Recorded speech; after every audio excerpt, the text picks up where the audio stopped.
Morning, good afternoon. This is the Town of Babylon Planning Board, our January 11th meeting, 2001. It's being held virtually pursuant to the governor's executive order regarding COVID-18. We have 19 rather. 18 was that was the last pandemic in 1918. But anyway, in all seriousness, COVID-19. But we don't have any public hearings, but this is a work session that is open to the public. Matt, are there any members of the public who are joining us as visitors or attending? No, sir, Mr. Chairman. They are able to watch us live on YouTube, but nobody is with us in the Zoom because it's just a work session. Oh, okay, great. Okay, fine. Thank you very much. So Denise, why don't we get started? Do you want to start? You can run the agenda. Sure.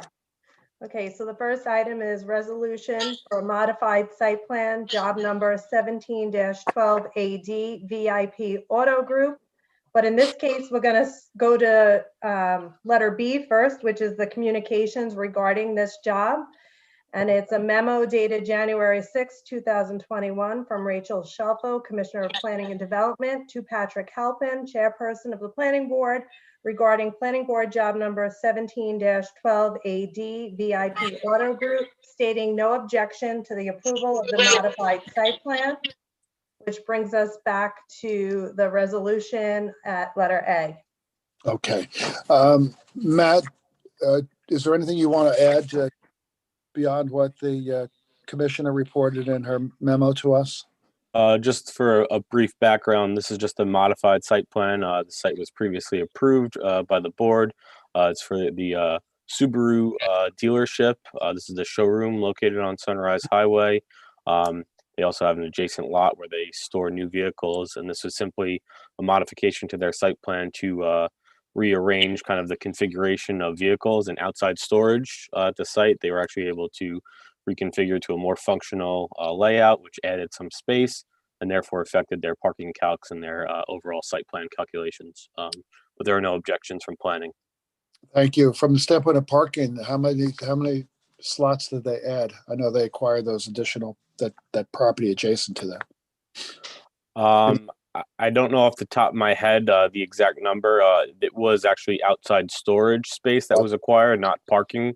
Okay.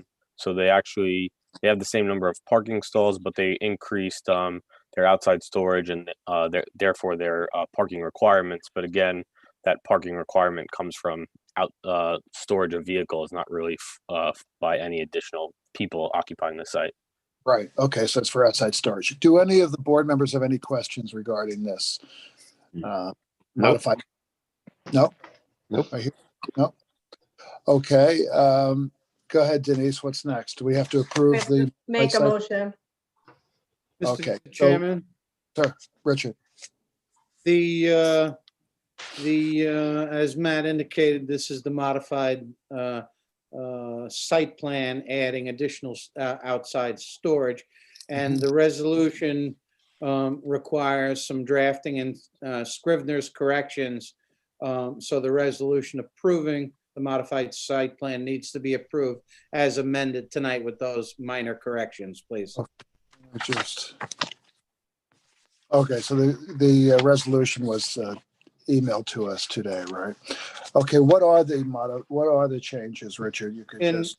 Yeah, the very minor. The in paragraph the 5th whereas clause, there is a letter before the registered architect's name and a small r that has to be deleted, and avenue has to be spelled out or add some punctuation, and that is it. It's really just grammar corrections. All right, good. Thank you very much. All right, everybody has the resolution, and I'm looking for a motion to approve as amended. So motion by Frank. Motion to approve as amended. Okay, second by Julianne. Second. All in favor? Aye. Anyone opposed? Hearing none, resolution is approved. We're going to move to item C, communications. These are reserved, so we're going to leave them on the calendar. Moving down to the acceptance of minutes, January 4th is still pending. I know it doesn't say that, but it is. So we move to our reserved calendar, page 2. We're looking at public hearing dates, April 16th, 2018 and May 13th, 2019. Planning Board job number 17-06AE, MR Property Builders. This is the MR Property Builders application located on 45th Street in Copeg, not the one located on Albany Avenue. That will come up later on our reserve calendar. The same status applies for this application. The planning department is having conversations with the applicant about potential modifications to the plan, and we recommend extending the record to February 22nd, 2021. Okay, so we need a resolution to extend the record. Motion by Jerry, Motion. second by Dan. Second. All in favor? Aye. Aye. Approved. We're going to move to page 3, public hearing date, March 2nd, 2020. Planning Board job number 18-45AE, MR Property Builders, LLC. This is the MR Property Builders that is located on the west side of Albany Avenue, south of Schlegel Boulevard. It's an application for 24 two-bedroom condominium units spread out across 6 buildings. This had a public hearing that was scheduled before the town board for a change of zone.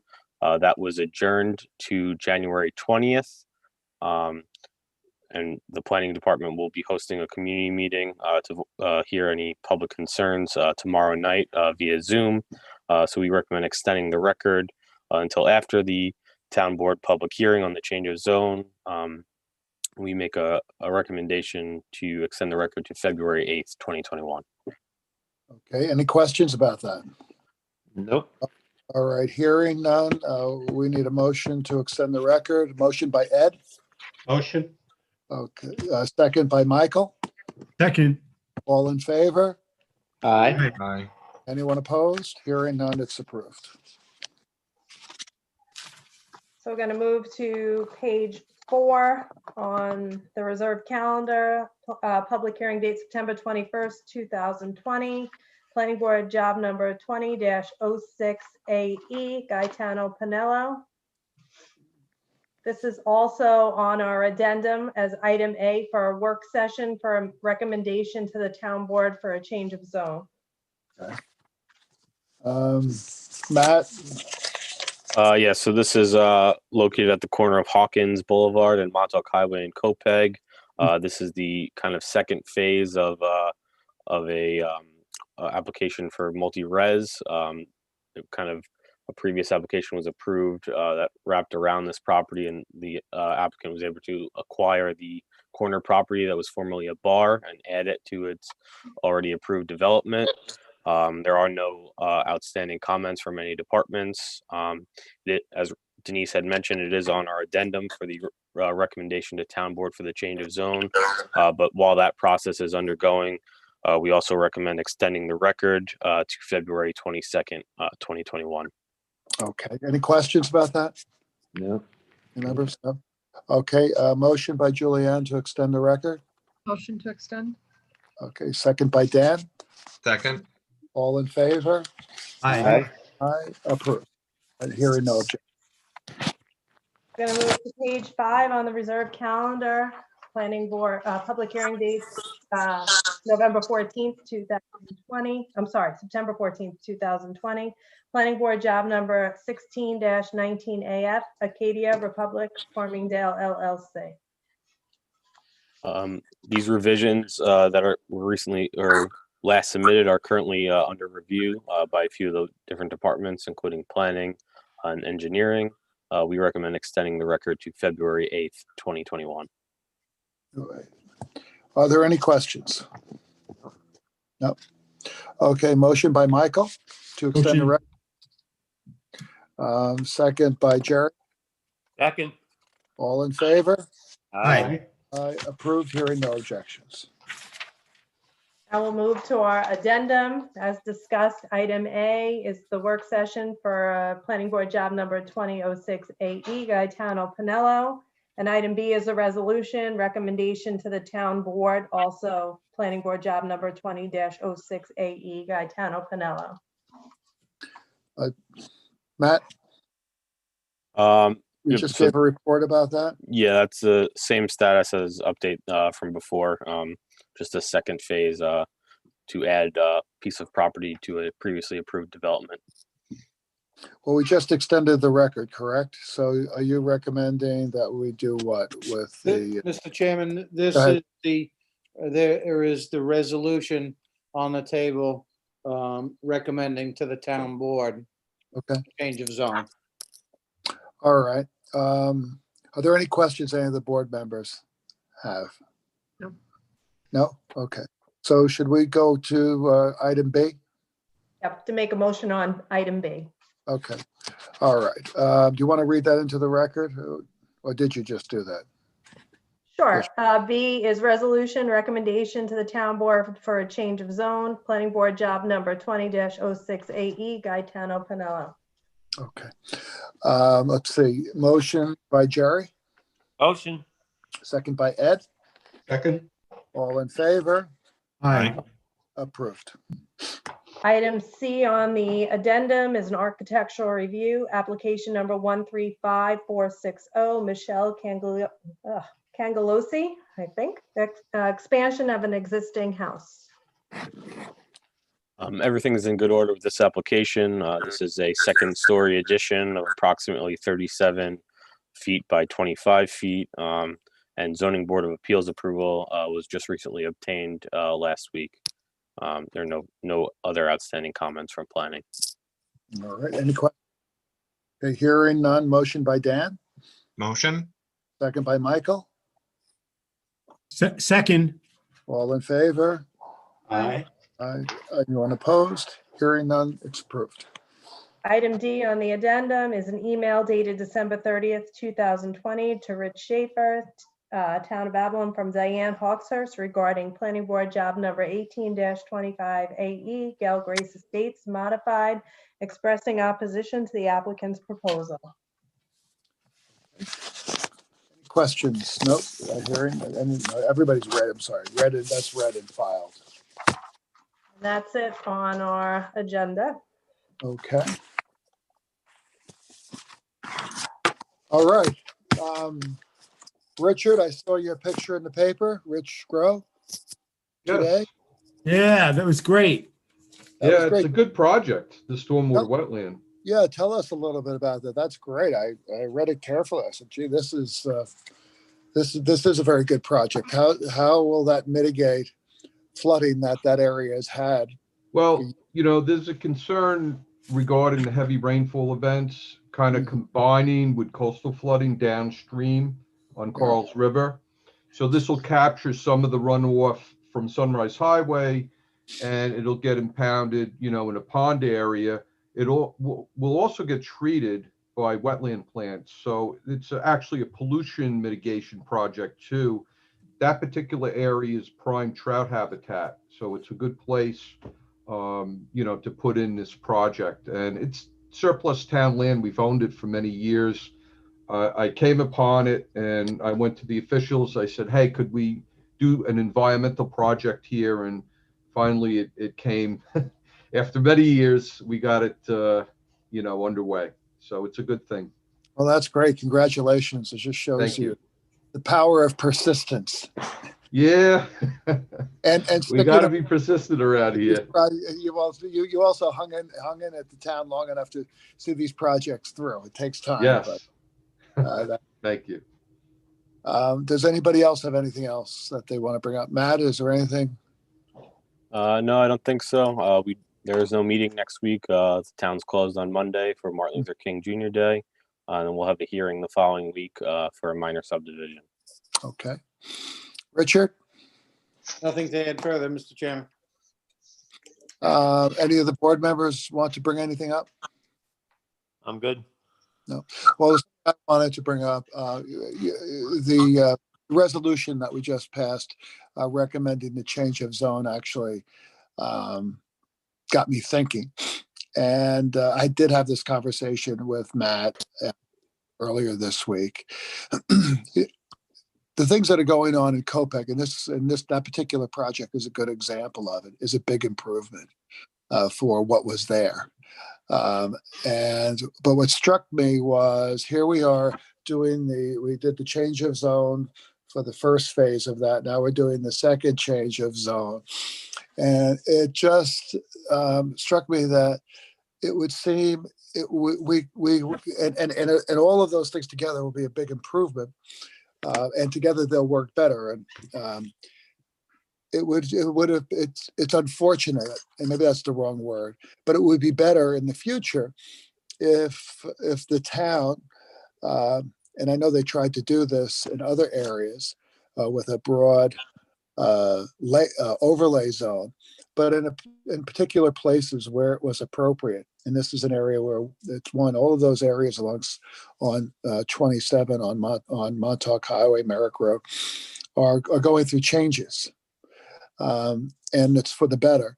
But it would always be better if it was done on a more comprehensive basis instead of piecemeal. And I just wanted to share that thought with the board members and discuss it, because we're seeing more interest. The Giannini projects are an example of that. And of course, this one by Gaetano is another. And I just wanted to get everyone's thoughts on that. Any thoughts on that, Frank, Julianne, Jerry, Michael, Dan, Ed? Good. I was going to say, I would agree. I think that we need to really look at this and have a larger plan, planned out so that the community feels that it's just not willy-nilly. And I know we have the Copeg downtown revitalization plan and things like that.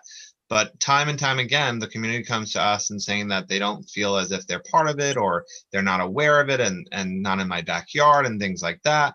And it would be my belief that we really look at it to try to accommodate what they need while still being the town on Long Island that works with developers, so that we continue to grow. And I think that's something we should definitely be looking at.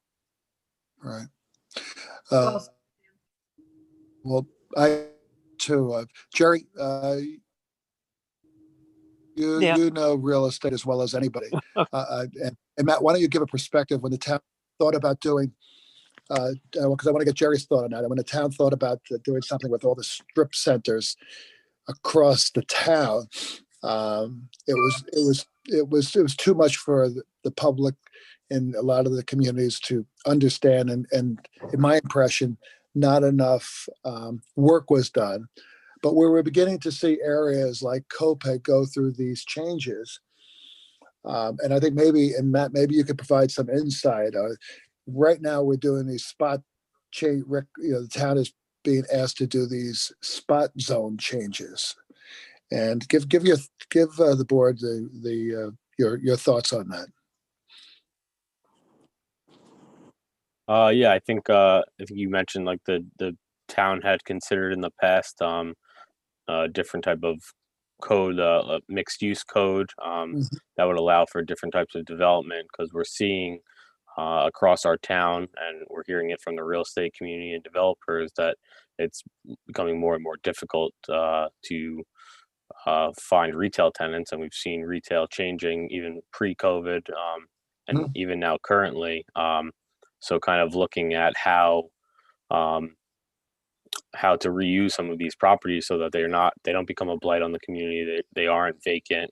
I think is something that we need to look at, and we've seen it from individual developers as well. And I think we've seen some good projects that are improvements, but I don't disagree that we need to kind of look at maybe the areas as a whole, and kind of maybe give a little bit more guidance on what we're looking to see in these areas. Right, as opposed to just reacting. And Jerry, the question I want to ask you is that if that area, for example, that we're talking about, we knew there was an overlay zone that would be appropriate, but the parcels are not sufficient. The individual parcels do you think it would encourage the owners of the parcels that are a lot of these things go back to the 60s and some to the 50s and Yep. 70s, and they're kind of stuck in there. You know what I'm talking about. I did. Or encourage people to come in and perhaps sell their property to somebody who's looking to assemble, an appropriate parcel that would be able to accommodate something, and have all of the issues that we're hearing about able to be accommodated and addressed, with a larger parcel. Okay, good point. But I think what we're seeing is the stretch from, take it from Great Neck Road and go Right. east. Yes. Or take it from Giannini on Baylon and go east. Mm-hmm. There, not only in Copeg, but in Lindenhurst, the increase in residential development keeps going. Right. And I honestly think that will create the opportunity for retail or professional spots along the way. And there's a bunch of half-used, kind of half-vacant parcels along that strip. Right. At, downtowns, they talk about putting feet on the street. And that's obvious. You put them close by and they can walk to it. Along a strip like Montauk Highway, Merrick Road, the more residential people who would like to be able to walk to someplace, I think, and whether it's professional, office, retail, service people, I think that could help create the opportunity for developers to say something other than residential. At some point, the town has to slow down on residential. I think that's clear, and I don't think we're there yet. But the other developments, the other pieces, you take on the south side from maybe it's Miramar Boulevard all the way over. It's nothing but nasty. There's nothing worthwhile there. Right. And Exactly. that's the kind of piece that somebody could assemble and maybe do a mixed use building, Mm-hmm. which create the stuff on the first floor and put some more nice stuff upstairs. As you know, and as we're finding out, that Long Island is still very much short on nice apartment opportunities. Right. I think that's going to stay there for a while, but I think as that happens, the other development opportunities, commercial with office, retail, professional, will follow the people who want to get out of their apartment, walk down the street, and go to a deli, a dentist, an eye doctor, or somebody else. Mm-hmm. So I think your point is well taken. Not that the little individual pieces can develop into anything worthwhile, Right. but the assemblage of some of them. And you take on the north side from F&D Supply to the guy Mm-hmm. with the piece on the corner that he wanted $1 million forever. Right. That's a long strip. And F&D Supply is for sale. Right. So, and that whole strip from Pine Lawn or so over to Strong's is just ripe for someone to come in and say, let's do something different. Yeah. Yeah. So I think, if the town would pay attention to those opportunities and provide some incentive, I think that's something worth looking at. So, Matt, how does it work? I know that the planning staff is very focused on this kind of development and gives very good guidance and direction to potential developers that are coming in and may have assembled a couple of parcels. Do you ever get to the point where you say, you really ought to think about getting that parcel next door to F&D and then come back to us, because we would really be interested in seeing something like, whatever it is, whatever you think is appropriate? Yeah, sure. I mean, that's a lot of what the conversations we have in planning are with people is, feeling out the potential or the realities of what they think they can develop and what might be feasible on a property. And we're always kind of encouraging people to, acquire properties or, try and or scale down or scale up based off the situation. Like you said, we try and think about properties from planning. What we tell people is, you know, it's not just your application, and it's not just a 5-year application. We're planning for the future, so we have to kind of think about the long term and make sure we're not missing opportunities to combine parcels or you know, fully develop something to its best potential. So it's always on our minds, and always kind of the feedback we give to people. But you know, we also can't dictate how people, you know, what people buy, and you know, open market and all that kind of thing. So we can encourage it as best we can, and hopefully you know, that type of development follows. But as we all know, the hardest part is getting all the approvals, all the entitlements. So if you're coming in with something that you have collaborated with, in this case with the planning staff, I know I, as a board member, rely very much so on the analysis and the judgments and the recommendations that come from the staff, and I think the other board members do as well. Doesn't mean we've gotten it right every time, but it's certainly something that we pay attention to.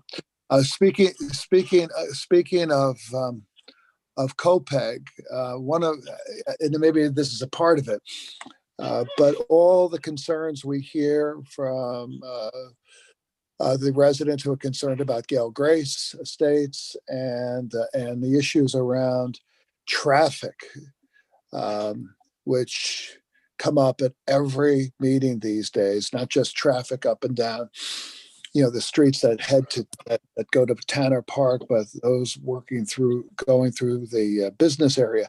Matt, last time we had a conversation like this, you discussed the possibility of raising this issue with you know, and possibly doing a traffic study of some kind. Is there any interest in that? Or? Yeah, I mean, in connection with Gale Grace, there is a traffic signal warrant study that's currently being conducted for the corner of Baylon Avenue, the intersection of Baylon Avenue and Montauk Highway. That's very close to being finalized. Just the difficulty, or one of the struggles or challenges in the current situation, is there's no blueprint for an engineering firm on how to do a traffic study during COVID, right, or a pandemic. It's affected or changed traffic patterns. So there's a combination of collecting real-time data and comparing with historical data, and then trying to analyze that and factor it the best way as possible. So that is something that's being done. That was something that hopefully we should be finalizing shortly, getting from the engineering firm, Cameron Engineering, and then hopefully that can be used to present, or that information can be presented to the state, because ultimately that is a state road, Montauk Highway, and that's a decision that has to be made by the New York State DOT as to whether or not any type of mitigation factor, such as a traffic signal, could be implemented at that intersection. Okay. And Anybody? then too, is that I don't feel you're going to get an exact study done unless it's in the summertime also, when the marina is open, all fields are open. Yep. The beach is in full swing down there. I mean, that's really when that needs to be done. Yeah, good point. Yeah, it was conducted. A lot of the counts that were taken were conducted during the summer. Yeah, but past summer we had no concerts. Right. Correct. Yeah. So that's part of those struggles or challenges of kind of how they're analyzing the data. So Hey, Matt. I won't speak on it too much because it's not a complete study, but it is something that's being factored in and kind of looked at, and that's why it's taking a little bit longer to do that analysis, because there is, again, no blueprint on how to kind of factor those, taking all these things into consideration. Hey, Matt, when you say the count, you're saying the actual count of cars, right? Not just the paper count that they normally do. This is the actual sending the wire across the street, that car is going over, counting the actual cars. Correct. There was, as part of this analysis, there were road tubes installed at multiple locations, not just at that intersection, but subsequent intersections across the street and down the block to kind of capture that data. Are there any prior studies from perhaps 2019 in that same area that we could have a little comparison to? Yeah, there's New York State DOT has data, and that's kind of what, and some of it's from 2019, in 2017, 2013. So that's kind of being analyzed as comparative data to the numbers that were taken. I think 2019, that park would have been in full swing as far as concerts and the marina being open and all of the sports fields being utilized. So perhaps that's something that we can look at for a comparison also. Mm-hmm. And of course, the concerts are a monster unto themselves. Traffic. I really think it's, I mean, based on all the I'll be honest with you, I've never gone to one of those concerts. I hear they're very popular, and obviously people have brought it up in their presentations or their testimony before the board. But the town has to come up with a better plan to either limit the number of people who can attend these by car, or set up a traffic pattern that's, I think back to when I was a kid, everybody went to the Catholic masses. So they would take two-way roads and turn them one way when people were leaving church. Of course, the number of people who attend have gone down. But they would do that every Sunday. Yeah. Has any thought been given on how they can better direct the traffic and do things to encourage people not to leave at the same time, and other things that go along with that, or just limit the number of people who can attend? And even I know they're free concerts, but maybe consider having people go online to get the tickets, and then if you don't have a ticket, you're not getting in. Yeah. You Part of the problem also is Baylon Avenue, which is the most popular Right. entrance and exit. There are so many cars parked on both sides of the street. It's very narrow. You have to go slow, it's dark. You have to look out for children and pedestrians. Mm-hmm. So then, trying to cut down other arteries and Hawkins and everything to get out. My husband used to work for public safety and run the concerts there also. And there are many years that it went quite smoothly. They've become more popular. I definitely think that, perhaps the public safety can come up with a better plan. I don't think canceling concerts, because it's a great location and that park should be utilized by the town of Babylon as it has been for all these years. But we need to figure something out to work better with the neighborhood also. Right. Well, my only comment on that is, yes, the concerts make the problem extreme. However, without the concerts, that intersection is horrible. Always has been. And to the east, the South Great Neck Road has a traffic light, 50 yards away? Right. There's no reason why Baylon Avenue couldn't have another traffic light 50 yards to the west and coordinate all of it. It's not a slow process. If you get to that intersection, things move pretty well with the lights, the way they have the arrows and everything else. To give people coming out of Baylon an opportunity, a safe opportunity to go west, right, is the solution.